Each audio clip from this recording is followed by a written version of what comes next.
Greetings, grinders. It's another episode of One on One with Duckie. This is Sean Hugas, aka Duckie Succumbs. We have a special guest on the show tonight. He started writing while he was in college for fantasy sports. He's now doing work for Fantasy Insiders and RotoViz and RotoWire and 1,700 things. And he's a mass tweeter. And and let's welcome Davis Mattek onto the show. Hi, Davis. How's it going? It's going really good. Thanks for having me. I appreciate it. Yeah, so you started doing writing fantasy sports while you were an English major at Kansas State, right? Yeah, Kansas State University. Okay. While you were there, how many people knew that you were doing this? Did it give you any kind of celebrity when you started while you were there, or was it something that was completely just between you and your friends? No celebrity. There's been like 3 times when I've been out at a bar in Manhattan or once in Kansas City where someone's come up to me and been like, "Oh shit, are you Davis Mattek from the Fantasy Insiders podcast?" And I'm like, "Yeah, that is me." So I'm not gonna lie, that's like amazing. That's like an awesome thing that happens. Yeah, it's weird. I one time I was sitting at a poker table at a casino out here, and I was just playing, and this guy sits next to me, and he's looking at me, and then he just refers to me as Duckie, and I went, "Oh no, okay, he knows me from this." So yeah, we had different reactions, I guess, to the whole experience, but it ended up fine. But you've had a few people notice you from this. When you were doing this, did you think this was going to be a career, or were you having other plans for your life while you were in college?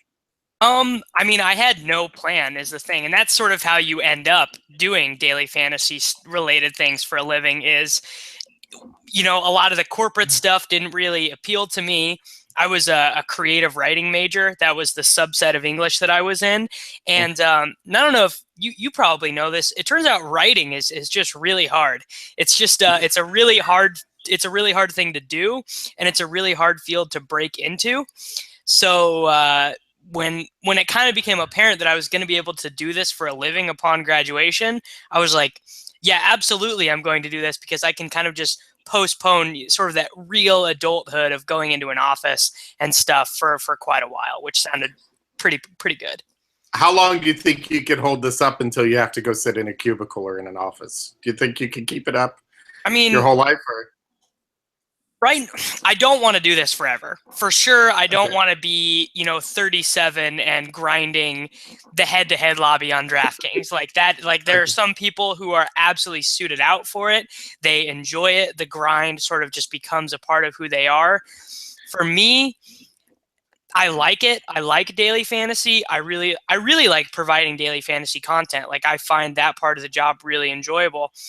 But I don't want to do it forever. Like, I don't see myself being 35 and still working from home, I mean, you do realize I'm older than 35, right? No judgments. No judgment. This is my personal thing. Well, I'm not sitting there grinding either. So, I mean, I do this more as a fun kind of second occupation, I guess, kind of thing. But I understand. No offense taken whatsoever. Okay. So you were an English major. I thought maybe we'd take a brief moment to educate some of the people in DFS that pretty much the only thing they're reading is the Roto World updates and things like that. Maybe give the people a few books that you would recommend that you think would be good for the DFS community. Well, right now I'm reading Infinite Jest. Oh, wow. Yeah. David Foster Wallace is like the GOAT. Anyone who is into daily fantasy would totally be into his writing, because it's so analytical and concise but imaginative at the same time. And let's see, since my specialty is hot takes, I have a great hot take on American literature. John Steinbeck is the greatest American writer of all time. I've read every one of his fiction novels. I think he is just the pure GOAT. Okay. No, that's good. Those were... By the way, just to warn DFS people, I mean, you held up the book. They're not going to see the video of this, but Infinite Jest is well over 1,000 pages. So just warning you, it's not something you're going to casually read No. while waiting for the bus or something like that. It's surprisingly accessible though. Like it's very dense, and he asks a lot of you as a reader, but like in terms of like, wow, I have no idea what's happening in the story, I haven't had a whole lot of those moments. So I think most people intelligent enough to play daily fantasy could like cognitively make their way through it. It just would take a while. Yeah. Just if you're a very slow reader, just set some time aside for it, because it's going to be, but definitely worthwhile. So I'll throw a couple books. Joseph Heller, definitely. Okay. Catch 22. And I don't know if you read this one, FX Exley, Fans Notes. No, I have not. Okay, that book's definitely, it's for people that are trying to be writers who have mental issues and who worship athletes. Right there, the combo is all there. So I will buy it off Amazon right now. Yeah, I know. It's called a Fans Notes. That's that I recommend highly. There, 2 books for the DFS group. Catch 22 is an amazing book. It's up there on my short list, so I would just throw that there. There, 2 English majors have thrown some knowledge to all you guys. So you're one of the younger guys in the generation, but yet most of the people that work with you tend to be more of the late generation X, I guess. Sure. Baby boomer, maybe to some. What are the differences between a Gen X type player and a millennial? I guess I know you probably hate that term, but no, I embrace it. Like I think a lot of people my age kind of hate it, but I totally embrace it because a lot of those things like totally apply to me. Like I tend to look for the easiest possible solutions to a lot of my problems, both personally and professionally. I am absolutely glued to my phone. Like I cannot remember the last time I like didn't know where my phone was. I feel much more comfortable communicating electronically rather than like face to face. Like, so I don't hate it at all. In terms of like DFS, I think it's like the perfect activity for millennials, right? Like it just, you can do it all from your laptop. You don't need to have interaction with anyone. Like you can just completely interface on your own with it. I think it's perfect for people my age. Do you think that millennials in general are more social personally, or do you think it's all electronically now? Would you say? I mean, has it made them less social in an outside gathering? I guess would be the way I'd put it. So I live in a college town. I live in Manhattan, Kansas, and most of the social interaction that we have is all going out to the bars, right? And so like that's like when you meet people, that's like where you're hanging out with people. And I think that's, I mean, not that I have like firsthand knowledge or anything, but I assume that's probably what has always been the case, right? Yes. Like going out to the bars on the weekend. So I don't see any giant differences there. I think maybe like a huge difference would be when me or one of my friends wants to like meet a girl, we're going to feel way more comfortable being like, hey, let me get your number and talking to them via text for a while. Whereas maybe, Soccer Dave would, in his day, he would have been like, hey, let's go get coffee tomorrow at 10 o'clock in the morning or whatever. Sure. No, that's understandable. If you had to pick somebody in the DFS community to be your wingman in a situation, who would you pick? Well, it definitely wouldn't be Empire Maker because he is the woat wingman. He's so bad. Oh, really? Why is he so bad? Why do you say that? I'm just curious. We went out. Does he step on you? Well, no, because he wants to sabotage me. Like he's just actively interested in sabotaging me, which he has done before at the bars. If I had to pick one, I'd pick Sahil just because he would let me be I work for Sahil Sood. He's a millionaire, and I'm the director of ops at RotoQL. Oh, no, that's good. Yeah. Do you need to be the lead in those situations? Do you have to be the alpha dog, or do you prefer to be somebody that kind of swoops in on the side in those situations? I just need to be introduced. Like I am just legitimately pathetic at like going up to being like, hey, pretty girl, my name's Davis. What's up? Like I'm not very good at that. But like if someone's like, hey, this is my friend Davis, whatever, then like I'll do okay. Yeah. Well, I mean, speaking from a confirmed middle-aged bachelor, I understand where you're coming from that part. So it's just difficult to go up and just talk to anyone, really. Yeah. So I just bounce around, so we'll just keep bouncing. So you're a Thunder fan. Yes. Am I correct? So, how are you taking the situation right now? Like at first, I was like, you know what? Good for Kevin, right? He's Yeah. gonna go. He's gonna go get his ring. It's gonna be a bad year of basketball, at least one bad year. And you know what? Now I'm kind of pissed.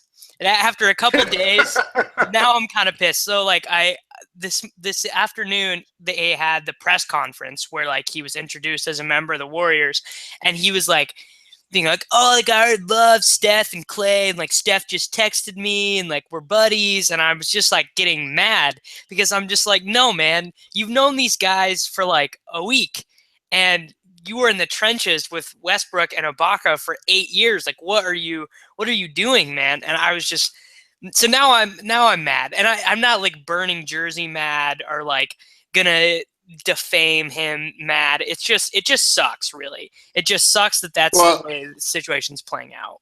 well, do you think the Ibaka trade was we know Kevin's leaving trade, or we're trying to save the Kevin relationship? What do you think it was? I think it was just a really good basketball deal, and Ibaka, by all reports, was pretty unsettled.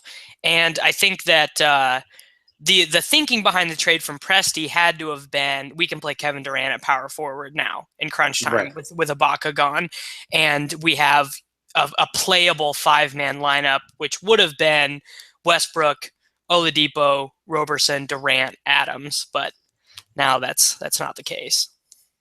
Well, do you have any confidence that Westbrook could just take over the team and just run with it, or do you think this is a James Harden situation where it's really going to become all about him and have some issues with this year?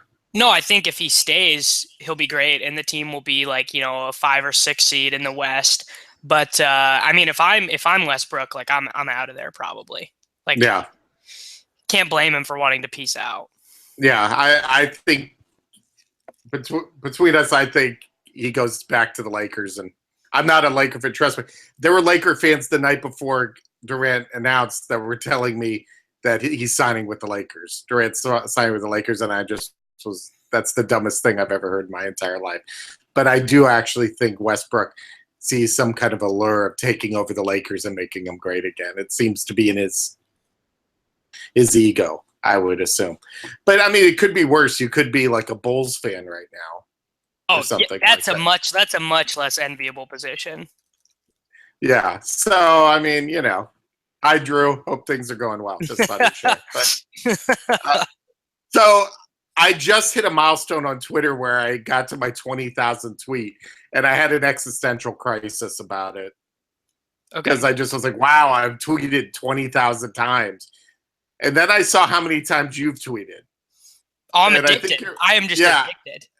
I think you're well over 100, easy, probably in the mid 100, right? 126K, but I go back and delete tweets. Like I'll go back like at the end of the day. Really? Yeah, so like if I have tweets that like don't get any traction, right? Like say I'm like tweeting in the middle of a soccer game in the middle of a Thursday afternoon, which happened today, and those tweets didn't get any traction at the time because like I'm just tilting basically. Like I'll just go back at the end of the night and delete those because there's just no point for them to be up. They weren't good. They were not. Oh, so you edit your tweet. You edit your tweets. Okay, that's interesting. So how self-involved is that? That's just like unbelievably self-involved. I'm just gonna say it's interesting. I mean, I think the only time I've deleted tweets is when I made a typo or something like that, where I went, okay, I don't want poor grammar up on the site or something like that. So, how many tweets would you say on average in a day do you write, and how many do you delete after that? I mean, I could do the math and figure out how many years I've had a Twitter account. Yeah. So like my thing is pretty much if you tweet at me, unless I'm like actively doing something or like, like on a date or whatever, I'm going to respond to you unless you're just like trying to annoy me on purpose. And even then I might respond to you. So a lot of my tweets are just responses and I won't delete those. So, right. Yeah. Yeah. And how is the trolling treating you, by the way? How are the trolls? How's your relationship? It's pretty tame right now. It's pretty tame. Honestly, the people who troll me on Twitter now are just like my buddies, like my DFS pals. Yeah. Do you see that? Do you kind of have a little brother role with them, do you think? Would that Oh, be totally. It's yeah. totally like a little brother thing. And how do they give you advice on things and stuff like that, or is Mm, it just the usual oh, you'd think guys so. joshing around? Yeah, No, so like okay, so like you'd think that like my relationship with like these older, more professional, more composed sort of like DFS players, like I would be like learning from them and they'd be like making me a better DFS player. But like it's really we don't even really talk about DFS honestly anymore. yeah, Like it's just sort of like that's a cool thing about DFS is I've just met like-minded people that I like to talk with, which is right, really cool.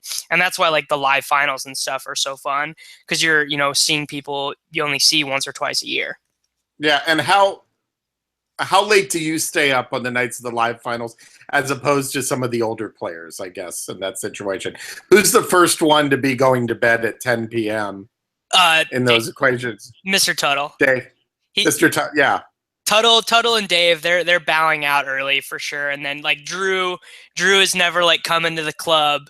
And then but I'm not like the latest one normally because I don't drink. So right. I'm never like the very last one up. Oh, so you do the bar scene, but you don't drink. So, what's your drink of choice when you do the bar scene? I'll just drink water or like Diet Coke. I'm on like this like crazy Diet Coke kick right now. Oh, better control yourself on that. That's No, those that are becomes terrible. yeah. I have friends that go through way too much of that. So, but I get it. It's I do it with iced tea. I know. So, Oh, I love iced tea too. Yeah. yeah, I drink way too much, but I'll have an occasional beverage as well once in a while as I take a sip here of iced tea. But, well, let's see. What else can we cover here? Right? Okay, football season's coming up, and I know I've read some of your older work. Uh, like when you were trying to sell the idea of Nick Toon and Oh yeah. players like Oh that. yeah. So who's the guy? I know everybody does this, but who's the guy that you feel like you're championing right now that nobody's talking about? That you think this is the guy that I'm going to introduce to the public?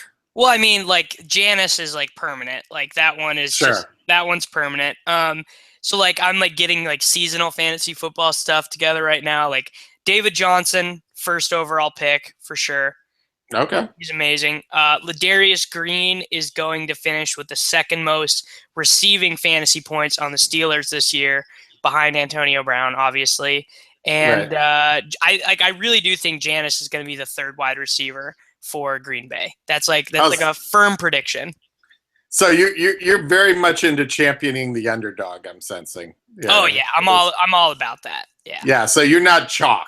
You're not one of the people that would be defined as chalk in this equation. So. No, I'm super chalky with DFS, but not so much with like touting like young guys. Okay. Yeah. So okay. So we got Janice, David. Well, David. I mean, David Johnson we know, but Ladarius Green is probably the name not everybody knows right off the bat. That would be. You're just expecting a monster year from him this year. So yeah, he's gonna be sick. Yeah. I mean, I know. Yeah. Is that the San Diego Ladarius Green? The win from there? Or am I? Yeah. That's what I thought. I was thinking. Is there another Ladarius Green am I missing? Yeah. Okay. No. I'm not into football yet. I'm still doing all my other stuff. So it's but ideally, I know we talked about this a little bit before, but ideally, where do you want to see yourself in 10 years? I mean, like if everything breaks like perfectly, like I've sent some of my like poems and short stories out to journals and magazines, stuff like that. Like I actually just sent like a bunch of packets out for the first time about a month ago when the New York vote was happening. Because if the New York vote went bad, I was like, this is bad for all of us. Like dust off your resumes, practice writing cover letters, like have to be ready for the full-on onslaught to the corporate world. So waiting to hear back from a bunch of those, but like ideally, I'm married. I have at least a pup, maybe not kids, but at least a puppy, and I'm like some sort of at least like fledglingly successful writer. Well, I wish this for you.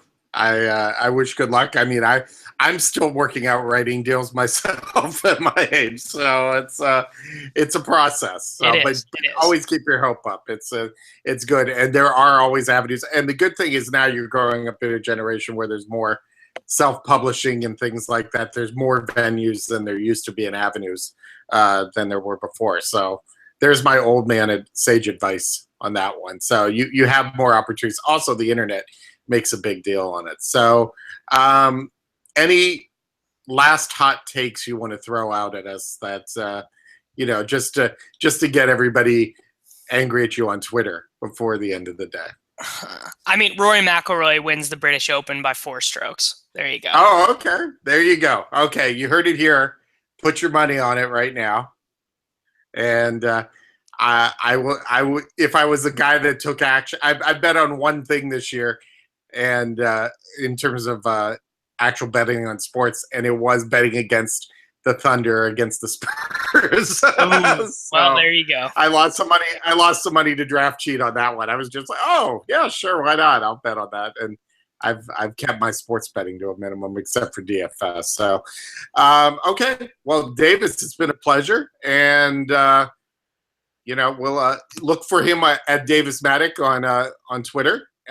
Actually, that's one last thing. Let's bring that up. You've been able to keep yourself from using. We talked about this right before. You've been able to keep yourself known as Davis Mattek. You didn't go for using a clever name or a nickname or anything like that. Discuss what your thought process was on that.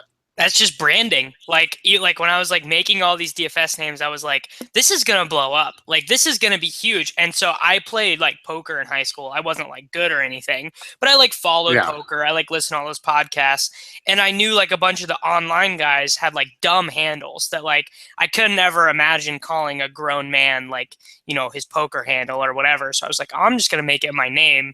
And it just seems like that'll be an easy thing. Right. And the Davis Mattek brand is out there now for all of you to enjoy. Exactly. So, exactly. There you go. My SEO is very lit. Very lit.